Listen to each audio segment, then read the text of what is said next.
Hi guys, இந்த வீடியோவில் B டேக்னா என்னன்றதும் strong டேக்னா என்னன்றதும் பார்க்கலாம் வாங்க. பீனா போல்டு டெக்ஸ்ட்னு சொல்லுவாங்க, ஓகேவா.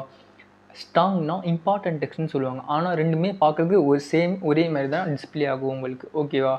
ஓகே, இப்போ வந்து B tackle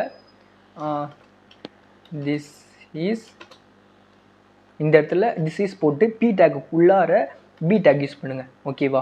B take use பண்ணும்போது போல்டாக இருக்கும், அதுக்குள்ளார இருக்க டெக்ஸ்ட் மட்டும், ஓகேவா. BOLD போல்டு டெக்ஸ்ட், ஓகேவா. இப்போ வந்து ஓகே, அப்படியே க்ரோமில் போய் பார்க்கலாம்.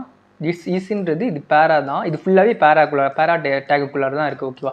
பேரா டேக்குள்ளார நாம் வந்து போல்டு டேக் யூஸ் பண்ணிருக்கோம், ஓகேவா. அதனால் இது மட்டும் போல்டு டெக்ஸ்ட்ன்றது மட்டும் நம்மளுக்கு போல்டாக இருக்குது, பார்த்தீங்களா. ஓகே, இப்போ வந்து ஷிஃப்ட்டு ஆல்ட்டு டவுன் ஏற கொடுங்க, அப்படியே டூப்ளிகேட் ஆகும். இந்த இடத்துல ஸ்ட்ராங்குன்னு கொடுங்க, ஓகேவா. STRONG ஸ்ட்ராங், ஓகேவா. இப்போ வந்து இது வந்து ஸ்ட்ராங்கு நான் சேஞ்ச் பண்ணிக்கிறேன். ஸ்ட்ராங், சாரி கேப்ஸில் ஆனில் இருக்குது. Strong, okay. இப்போ வந்து பார்த்தீங்களா, இது வந்து இம்பார்ட்டன்ட் டெக்ஸ்ட்னு சொல்லுவாங்க, ஓகேவா. ஸ்ட்ராங் டேக் வந்து இம்பார்ட்டன்ட் டெக்ஸ்ட்னு சொல்லுவாங்க, பி டேக் வந்து போல்ட் டெக்ஸ்ட்னு சொல்லுவாங்க, ஓகேவா. வேணா நான் இந்த சேஞ்ச் வேணால் படிக்கிறேன் உங்களுக்கு புரியுறதுக்காக. PORTENT இம்பார்ட்டன்ட் டெக்ஸ்ட், ஓகேவா. இதுதான் சொல்லுவாங்க. இப்போ புரியுதா உங்களுக்கு. ஆனால் பட் சேமாக தான் இருக்கும், பி டேக்கில் இருக்கிறதும் ஸ்ட்ராங் டேக்கில் இருக்கும் சேமாக தான் இருக்கும், ஓகேவா.